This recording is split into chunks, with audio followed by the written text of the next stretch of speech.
Hello my dear students, कैसे हैं आप सब। आई होप आप सभी फुल एनर्जेटिक होंगे आज के सेशन के लिए। आज के सेशन में हम रैशनल नंबर्स क्लास 8 मैथ्स का जो चैप्टर 1 है, एनसीईआरटी के सारी की सारी एग्जांपल्स, उसकी कंप्लीट एक्सरसाइज को यहाँ पे डिस्कस करने वाले हैं। ठीक है, जितनी भी एग्जांपल्स एनसीईआरटी की बुक में दी है, लेटेस्ट जो एडिशन एनसीईआरटी का है उसके अकॉर्डिंग हम बात कर रहे हैं। सारी की सारी एग्जांपल्स एंड कंप्लीट एक्सरसाइज में यहाँ पे आपके साथ सॉल्व करने वाली हूँ, डिस्कस करने वाली हूँ। बच्चे वीडियो को कंप्लीट देखिएगा। एंड अगर आपने अभी तक मेरे चैनल को सब्सक्राइब नहीं किया तो what are you waiting for, वो click on the subscribe button, hit the bell icon and all notifications on कर लीजिए ताकि मेरे हर वीडियो की नोटिफिकेशन आपको मिलती रहे। अब एक चीज और, ये वीडियो देखने से पहले अगर आपने इंट्रोडक्टरी वीडियो इसकी नहीं देखी है तो प्लीज इसे जरा रोकिए और इसकी प्रीवियस वीडियो चेक कीजिए। यहाँ पे आप थंबनेल भी देख सकते हैं। ठीक है, ये वीडियो देखेंगे तभी आपको पता लगेगा जो चीजें हम इस वीडियो में यूज करने वाले हैं। ठीक है, वहां पे सारे के सारे कॉन्सेप्ट रैशनल नंबर के मैंने एक्सप्लेन किए हैं, तो वो वीडियो आप जरूर देखिएगा। लिंक आपको डिस्क्रिप्शन में मिल जाएगा इजिली। आप वहां पे क्लिक करें लिंक पर तो आपके पास वो वीडियो ओपन हो जाएगी। So now let's begin with the first example. आप यहाँ पे देख पा रहे हैं जो एग्जांपल है। ठीक है, अब देखिए आपके पास अगर सिंपली ये क्वेश्चन आ जाता कि आपने इसको सॉल्व करना है तो आप कैसे करते। आप 7, 11, 21 और 22 का एलसीएम लेते, है ना, ऐसे ही करते एलसीएम लेकर। तो वैसे मैं आपको बता दूं इसका जो एलसीएम है दैट विल बी 462।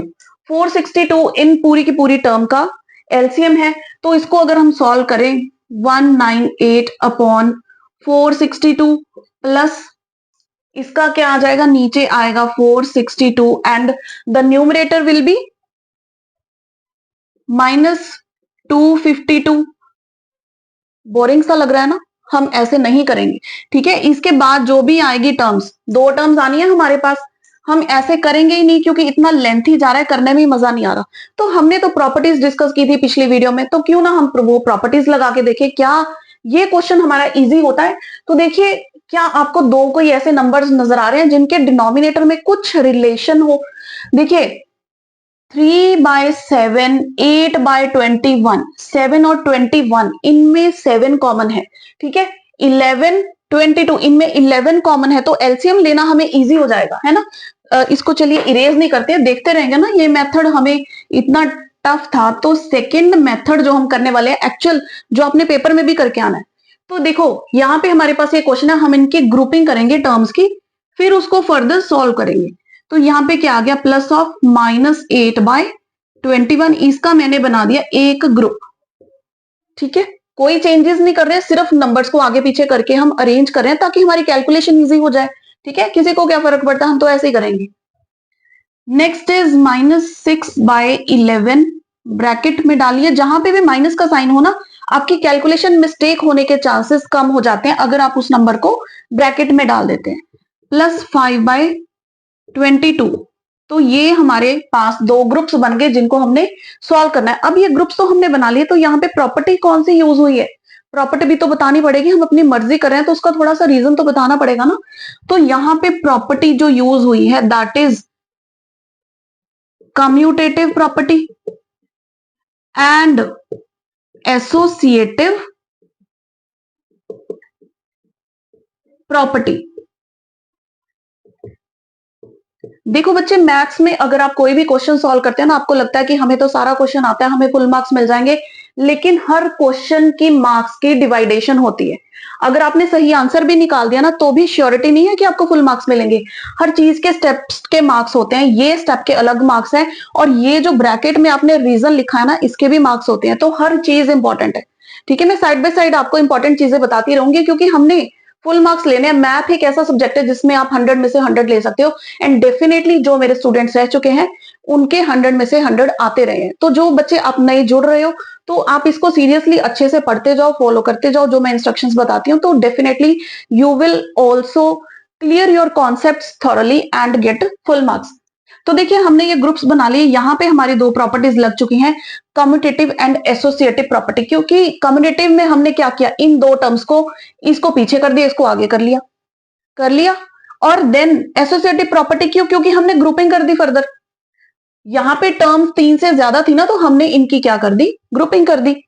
अब यहाँ पे हमने एलसीएम क्या लेना है, कोई कैलकुलेशन करने की जरूरत नहीं है, सीधा 21 एलसीएम आ गया। 9 माइनस 8, कितना इजी हो गया।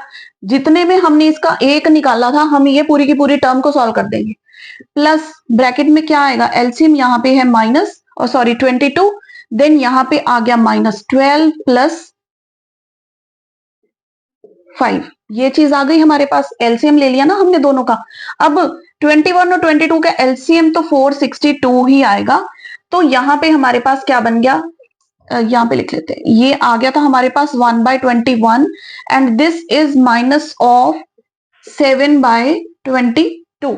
तो ये चीज आ गई। अब इसको अगर हम सॉल्व करेंगे तो हमारे पास ये आ गया 22 माइनस 147। ठीक है जी, तो इसको आप सॉल्व करेंगे, ये आ जाएगा आपके पास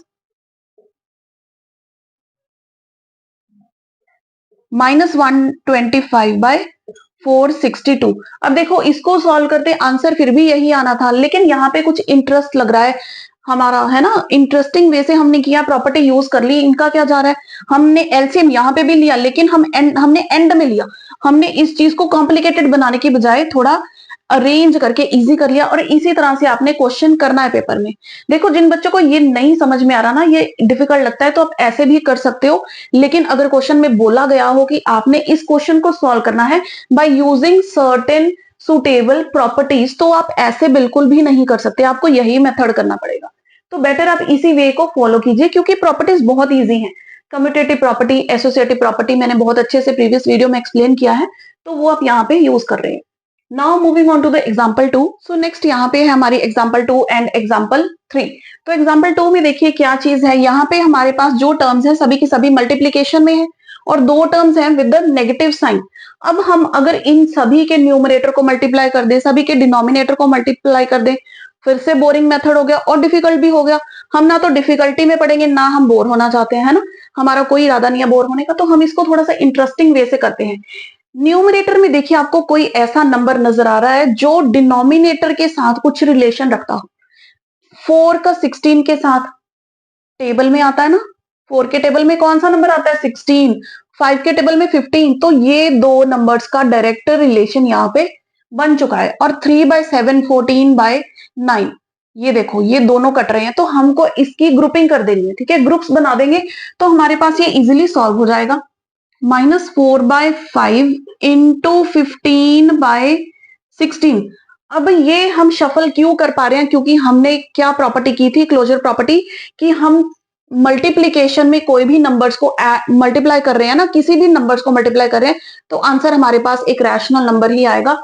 लेकिन यहाँ पे जो हम प्रॉपर्टी यूज कर रहे हैं वो क्लोजर नहीं है, ये मैंने आपको क्लोजर का थोड़ा सा हिंट दिया था। ठीक है, अब ये हो गया एक ग्रुप। मल्टीप्लाई कर लीजिए 3/7 इंटू -14/9, इसको हम ब्रैकेट्स में ही डाल देते हैं। ठीक है जी, अब इसको कट कर दीजिए जहां जहां पे कटिंग हो रही है। 3 ये कट रहा है इस पे और ये कट रहा है इस पे, तो यहां पे हमारे पास क्या आ गया, -3/4 इंटू -2/3। फिर से देखो कट रहा है, 3 के साथ 3 कट गया, 2, और यहाँ पे हमारे पास माइनस माइनस के बन गया प्लस, यहाँ पे 1/2 हमारा आंसर आ गया। ठीक है, कंप्लीट हो गया क्वेश्चन।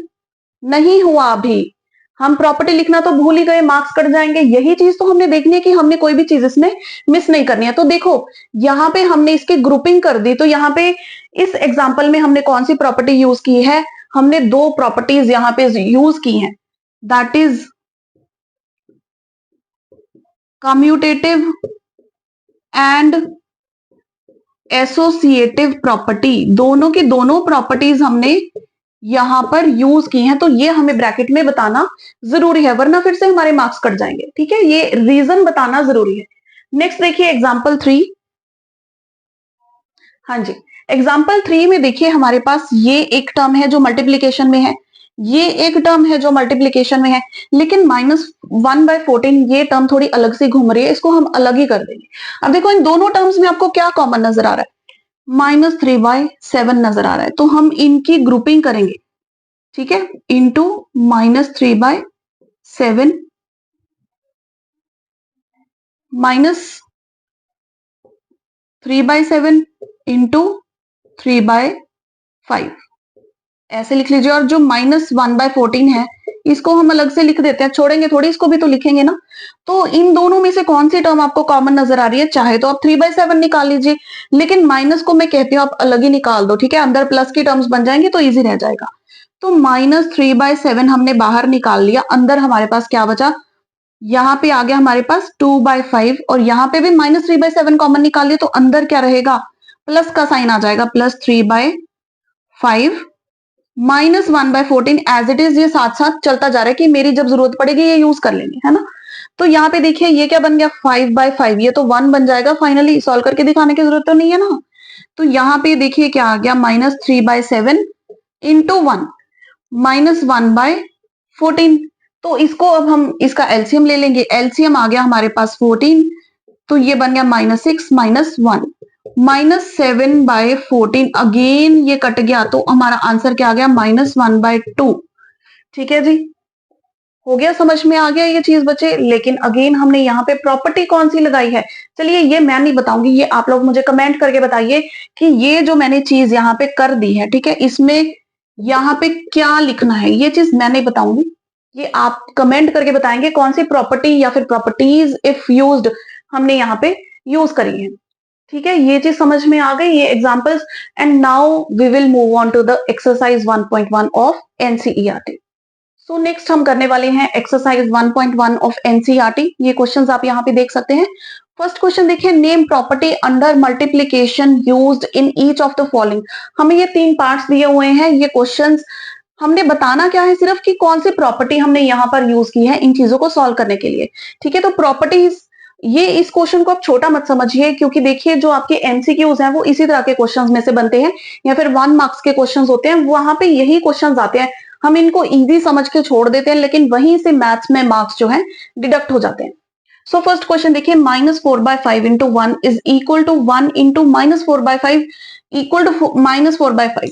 ठीक है, हमें पता है ये सब कुछ होता है, पता तो है, लेकिन प्रॉपर्टी कौन सी यूज हो रही है? अब देखिए पिछली वीडियो में मैंने आपके साथ closure property, communicative property, associative property, multiplicative, identity, inverse, ठीक है, ये सारी चीजें हमने एडिशन, सब्ट्रैक्शन, डिवीजन, मल्टीप्लिकेशन सभी के लिए डिस्कस करी थी। तो उनको जरा सा रिवाइज कीजिए अपने माइंड में। और देखिए यहाँ पे क्या है, किसी भी नंबर को अगर हम 1 से मल्टीप्लाई कर दे तो वो खुद नंबर आ जाता है। ठीक है, मल्टीप्लाइकेटिव आइडेंटिटी यहाँ पे जो प्रॉपर्टी है वो यूज हुई है, मल्टीप्लाइकेटिव आइडेंटिटी। मल्टीप्लाइकेटिव आइडेंटिटी क्या है? हमें पता है वो कौन सा है, नंबर 1, क्योंकि 1 एक ऐसा नंबर है जिसको हम किसी भी नंबर के साथ मल्टीप्लाई कर दें तो वो नंबर इटसेल्फ होता है। ठीक है जी, नेक्स्ट देखिए, -13/17 into -2/7 equal to this into this. तो देखो दो प्रॉपर्टीज हैं, अक्सर बच्चे कंफ्यूज होते हैं, commutative property and associative property, लेकिन मैंने आपको एक हिंट बताया था दोनों का। ठीक है, तो यहाँ पे देखिए कितनी टर्म्स हैं, सिर्फ 2 टर्म्स हैं। तो जो एसोसिएटिव प्रॉपर्टी है ना वो 2 टर्म्स में कभी लगती नहीं है। जो कम्यूटेटिव प्रॉपर्टी है वो क्या कहती है कि जो पहले की टर्म है वो पीछे चली जाएगी और जो पीछे की टर्म है वो आगे आ जाएगी। तो यहाँ पे देखिए क्या हुआ है, जो पीछे वाली टर्म है वो आ गई ना आगे, तो यहाँ पे प्रॉपर्टी कौन सी लगी है? That is commutative property. Commutative property. अब इस ट्रिक को याद रख के ना आप कभी इन 2 प्रॉपर्टीज में कंफ्यूज नहीं होंगे, जिसमें अक्सर बच्चे कंफ्यूज होते हैं। Next is -19/29 into 29/-19। अब इन 2 नंबर्स को देखिए, ये नंबर को अगर हम उल्टा करके लिख दें तो ये बन गया इक्वल टू 1। हमें पता है इनको अगर हम सॉल्व करेंगे तो 1 आएगा, है ना। लेकिन प्रॉपर्टी कौन सी यूज करी है इन्होंने? प्रॉपर्टी यूज करी है मल्टीप्लाइकेटिव इनवर्स। Multiplicative inverse. एक नंबर है उसके उल्टा नंबर कर दिया, उसके साथ मल्टीप्लाई कर दिया, इक्वल टू 1 हो गया, तो यहाँ पे प्रॉपर्टी कौन सी यूज की है? Multiplicative inverse. अब नेक्स्ट देखिए question 2, what property allows you to compute 1/3 into 6 into 4/3 as this number. एक हमें ये दिया हुआ है, एक ये दिया हुआ है, कौन सी प्रॉपर्टी इन्होंने पूछा है कि इस नंबर को हम इस तरह से लिख सके, कौन सी प्रॉपर्टी है? अभी मैंने आपको ट्रिक बताई है, जो एसोसिएटिव प्रॉपर्टी है वो 3 टर्म्स में लगती है। और एसोसिएटिव प्रॉपर्टी लगती कैसे, उसके ब्रैकेट्स को एक्सचेंज कर देते हैं। पहली टू टर्म्स पे ब्रैकेट्स है, लेकिन एसोसिएटिव प्रॉपर्टी क्या कहती है, ब्रैकेट्स को उठाओ, पीछे वाली टू टर्म्स पे ले आओ। ठीक है, यहां पे पीछे वाली टू टर्म्स है तो यहां से उठाओ, आगे वाली पे ले आओ। तो यहां पे प्रॉपर्टी हमारी कौन सी लगी है, एसोसिएटिव प्रॉपर्टी। ठीक है बच्चे, एसोसिएटिव प्रॉपर्टी यहां पे इस क्वेश्चन में हमारी अप्लाई हुई है। Next last question here is the product of to rational numbers is always a. अब देखिए, प्रोडक्ट अगर किसी भी दो रैशनल नंबर्स को आप मल्टीप्लाई करेंगे तो हमारे पास एक रैशनल नंबर ही आएगा। तो यहां पे हमारा आंसर क्या है, अ रैशनल नंबर इटसेल्फ। ठीक है, कोई भी दो रैशनल नंबर्स ले लो आप, चाहे 0 को 0 से मल्टीप्लाई करो, 0 को 4 से मल्टीप्लाई करो, या फिर किसी भी नॉन जीरो नंबर्स को भी अगर आप मल्टीप्लाई करते हो तो वो क्या है, एक रैशनल नंबर हमारे पास आ जाता है। ठीक है, ये सारी चीजें आपको अच्छे से समझ में आ गई, क्लियर हो गई, ये चीज क्लियर हो गई तो एक थम्स अप तो बनता है। जल्दी से वीडियो को लाइक कर दीजिए और शेयर कर दो अपने दोस्तों के साथ। और ये सारी चीजें करने के बाद ना बच्चे, आपको कहीं और से कुछ भी पढ़ने की जरूरत नहीं है। अगर आप मेरे सेशंस अच्छे से ध्यान से सुन के और साथ साथ में अपने क्वेश्चंस प्रैक्टिस करेंगे ना, तो आपको इसके बाहर कुछ भी पढ़ने की जरूरत नहीं है, कहीं भी एक्स्ट्रा ट्यूशंस लेने की जरूरत नहीं है। यहाँ पे सब कुछ फ्रीली अवेलेबल है, यहाँ से आप पढ़ सकते हैं। एंड एक चीज और मैं आपको बताना चाहती हूँ कि जो हमने एनसीईआरटी की है, यहाँ पे जो क्वेश्चन है ना, इतने वास्ट नहीं दिए हुए। आप जनरली जिस भी स्कूल्स में होंगे वहां पे आपको कोर्स बुक लगी हुई है, अलग अलग पब्लिशर की कोर्स बुक्स लगती हैं सभी स्कूल्स में। तो वहां पे जो क्वेश्चंस हैं वो वैरायटी ऑफ क्वेश्चंस है, ये तो उसका कुछ भी हम कह रहे 10th पार्ट भी नहीं है। ठीक है, एनसीईआरटी में, लेकिन ये क्वेश्चंस डेफिनेटली आते हैं पेपर में। अगर आप देखेंगे ना, एनसीईआरटी में से क्वेश्चंस आपको मिलेंगे ही मिलेंगे, तो ये चीज करनी बहुत इंपॉर्टेंट है। लेकिन हमारे पास स्टेटमेंट सम्स कुछ ऐसे हैं रैशनल नंबर्स के, जहां पे बच्चे अक्सर कंफ्यूज हो जाते हैं। तो this will be the topic for our next video, जहां से भी एक्स्ट्रा क्वेश्चंस होंगे, whether it is your exemplar R D Sharma, R S Agrawal, या फिर जो भी आप कोर्स बुक्स फॉलो कर रहे हो। ठीक है, वैरायटी ऑफ क्वेश्चंस मैं आपके साथ नेक्स्ट वीडियो में डिस्कस करने वाली हूँ। अलॉन्ग विद दैट आपको मिलेगा होमवर्क। ठीक है, सिर्फ क्वेश्चंस मैं आपके साथ डिस्कस नहीं करूंगी, अब तक आपका बेस चल रहा था, आपको इंट्रोडक्टरी वीडियो दी है, ये एनसीईआरटी के क्वेश्चंस मैंने आपको सॉल्व करवाए हैं। And in the coming video हम बहुत सारे थोड़े डिफिकल्टी लेवल वाले क्वेश्चंस डिस्कस करने वाले हैं रैशनल नंबर्स के। And you will be getting the homework, जो क्वेश्चंस आपने वहां पे डेफिनेटली सॉल्व करके मुझे आंसर्स बताने हैं कमेंट सेक्शन में। सो फ्रेंड्स, वीडियो अच्छी लगी हो लाइक एंड शेयर कीजिएगा, and see you in the next video. Till then keep watching.